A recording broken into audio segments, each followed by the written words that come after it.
Fade to Black. Take your text message when you get the chance.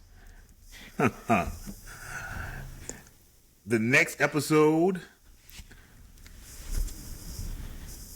The Checkup. Very simple. Very simple.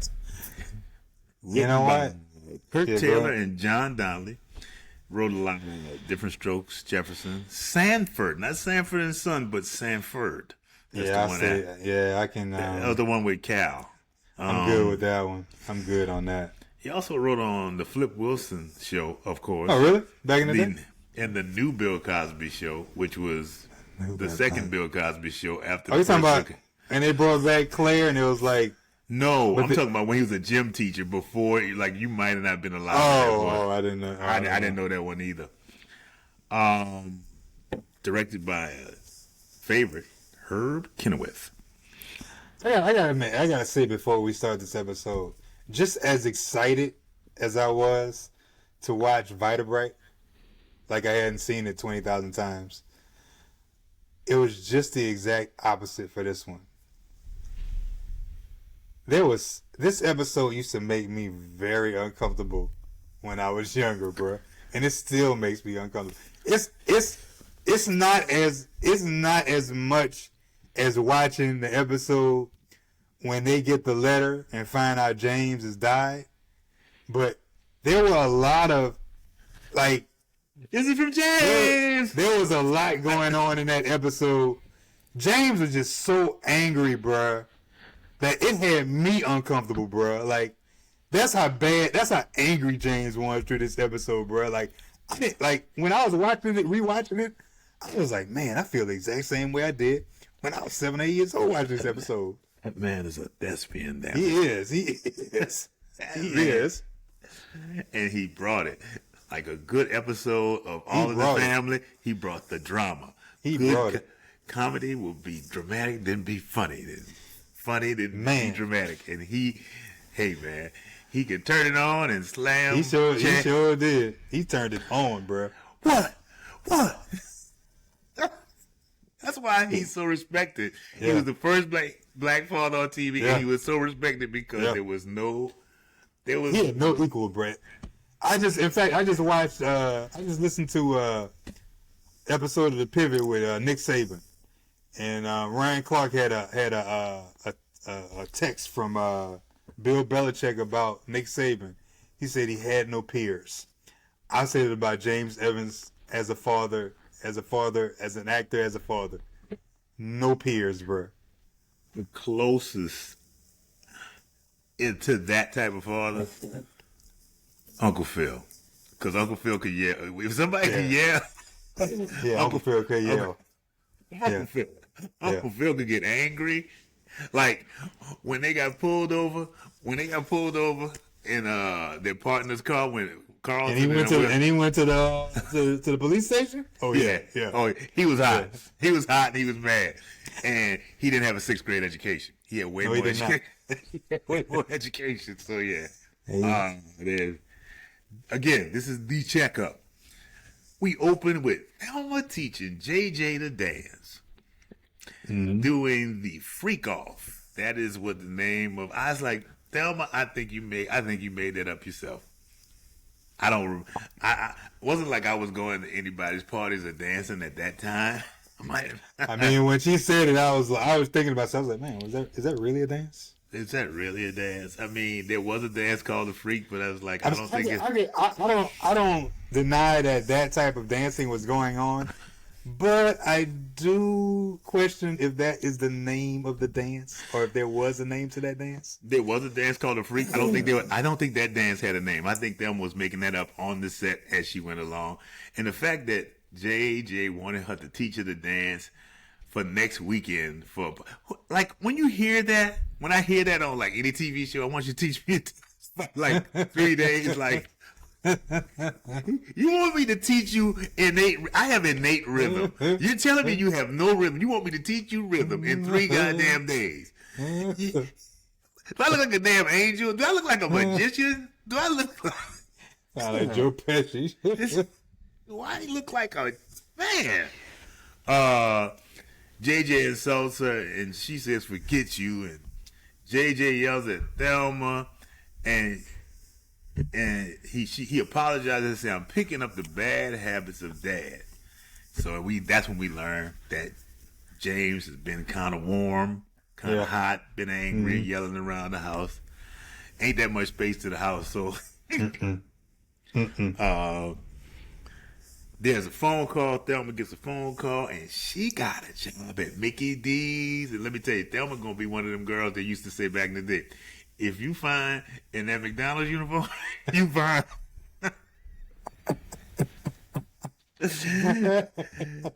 Ooh, like that. Ooh, she find that McDonald's uniform. Man, ooh, yeah, you know she fine. Man, hey, you know everybody trying to get her number at the front counter.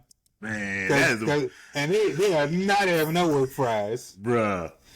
It's unflattering, dog. It's just the most unflattering. If you find she probably have a line of people just because Thelma's working.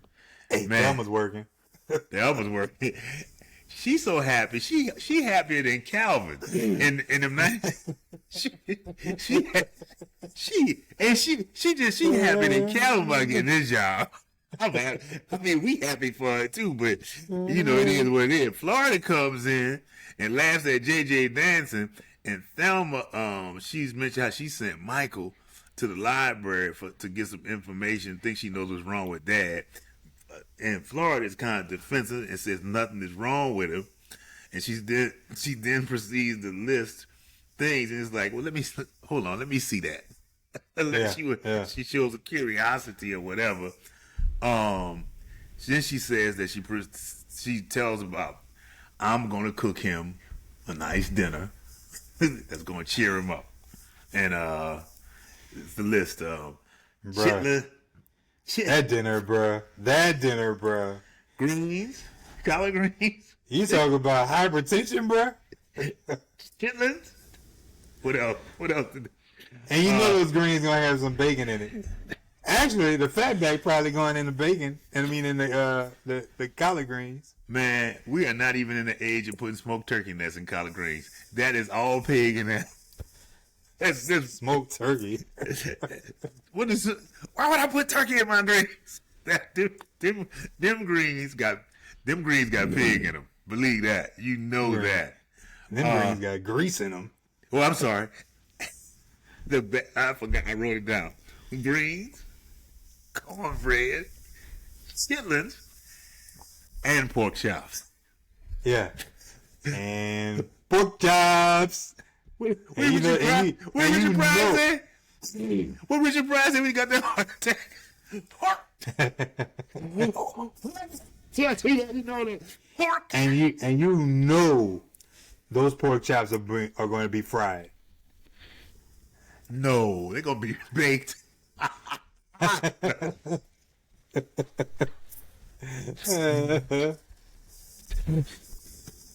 What's that? They got so much vegetable oil, bro. It's gonna be fried in lard, bro. Bruh. That's the old day too. They used to fry it in lard. Yeah, Thelma and let's see, ain't even talking about Mazzola ain't even a thing at this point. Thelma says, she tells Florida about her job, and he's like, "Oh, that's great. What are the hours? It's great. I can pay for my own. I can pay for my own cut with the hours 7 to 11. I don't know if your daddy gonna be too hot about that." He's like, and who comes in at that moment but James with Venom, and Thelma tells him about the job. Daddy, I got a new job. Really? I knew there was something behind that. Hi, Daddy. I knew there must have been something behind that. Hi, Daddy. Is McDonald's? It really be great. I get to, what's the hours? I get to buy my own clothes. What's the hours? 7 to 11. You fine. And bruh, he went off. Like, man, yeah, he went off. He mentions that he lost a window washing job, and he says, "I lost it to an aircraft engineer." Bruh, I was like, aircraft engineer. I mean, was this aircraft engineer summa cum laude or thank you laude? All I know is I want to meet the person in hiring who said, Mr. Evans, want to let you know we're not hiring you, and we're giving the job to a man who graduated from Arizona State. I think what happened with James is James asked too many questions, and then finally they just got tired of it and said, "Okay, it was an aircraft engineer. Now you happy?" Who tells you that? And we gave it to a guy. I was like, who tells you? This is pre-confidentiality. Man, like, wow, like, were you supposed to say that? He's mad, and he walks off, and he slams the door in Florida's face, and she freezes, and she gives the patented, I'm gonna cover this up, although I know everybody in the house that just saw has just seen it. He got so angry, bruh. I thought he was gonna break that set. He'd be slamming the doors. I mean, they had to be on set like, man, like is he really okay? Is that really acting? Like, bruh, he just went off on her, bruh. He was like, I told you I don't want to talk about it. And he just opened the door and slammed it, bruh. Like, you can see the door right, bruh. Yeah, he slams. That's what made me very uncomfortable about the show. I see that. I see this is coffee. Well, Michael, like I said, Florida gives the patent. Well, I guess your daddy will talk to us later. It's just like ain't nobody saw it just happened. Michael enters, and he has all the books from where the library. Well, it's not Harold Washington because he ain't been mayor yet. I'm about to call it the Harold Washington Library. The Walter Payton Library. I'm glad that Thelma and Michael, they did the research, but they were just a bit too pushy for me. A little bit too much. A little pushy. Well, like I say, they have a moment, and they are kind of, a little bit. They're talking about hypertension in the black community when Walona comes in with a bag of items, and she says, "This is for adults. So y'all go 10 feet over there, and I'm going to tell your mama how to smash your daddy tonight." That's as if they're not going to hear. I need you to go over there. I need you to go 10 feet away from me so I can talk to your mama about having relations with your daddy tonight. This is when you send your child out to go play basketball. I'm like, I'm going to help your mama scar all y'all Negroes tonight when you hear the noises coming from that bed. That's what you're saying. And she comes in there with here's a candle, you do this, and you could do this, and Florida lets it be known. I need to tell you, James never had that problem. James has never had that problem. And somebody in the writing room should have said, this is a married man. He never has that problem. He's always down. Like, Walona, why are you teaching? Walona gave him wine in a muscatel bottle. Yeah, because she thought it was going to be a shock to the system. Like, what the hell, man? Before that part, though,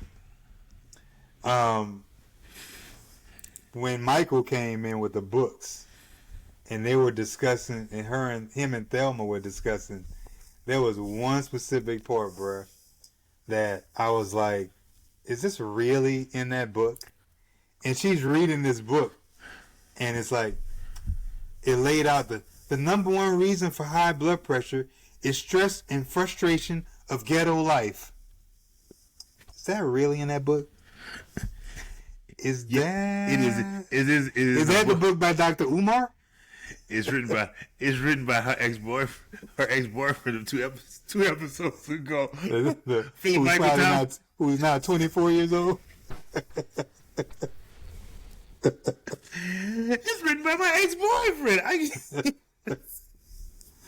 Oh my God, yeah, man. Thelma, she mentions that the dinner that they're preparing is very dangerous. Not dangerous, but it leads towards hypertension. James returns to the room, to apologize. He said, baby girl, I want to apologize to you. I want to apologize to your mama. That means I can work at McDonald's? No. I ain't say all that now. Let's not get crazy.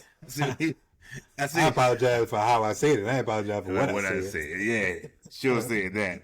And then Thelma asked him about wait, no, what is it? James tells Judy to go get him an aspirin. The headache. He says, and I forgot what he said, but all I know is James said, boy, sure can act ignorant sometimes. I was like, nah. It was just the way he said it. He was just standing there. He was like, boy, you want me to get you some aspirin? Yeah. You sure can act ignorant sometimes. And the way he said, I was like, if nobody would have laughed, it would have been background. The way he said it, sure can act ignorant sometimes. I was like, when people laughed at him. Oh, man. Oh, my God. It was so... But Thelma then asked Dad about his last checkup. He said, my last checkup was when I was in the Army 20 years ago. Damn, 1955. That's a long time now to go to the doctor, bro. Like, man, you need to be the poster child of not going to see the doctor. Like, goodness gracious. Bruh. Thelma mentions that they want him to get a checkup, and it brings up that he may have hypertension, and he gets pissed, and James goes on a tirade, and he slams, he picks up the chair. Oh, my goodness, bro. I will hit the ball. Bro. He threw that chair so hard, bro. Like, yeah, he did. Like, I mean, I know they probably made that a breakable chair, but I really think that if that was a real chair, it would have done the same thing, bro. Bro, James was so strong throwing that chair, bro. Yeah, boy. He was. What you call it? Come back next day. That was some acting, bro. That's already he went on, bro. That might be it, bro. That was just some acting he had going on, bro.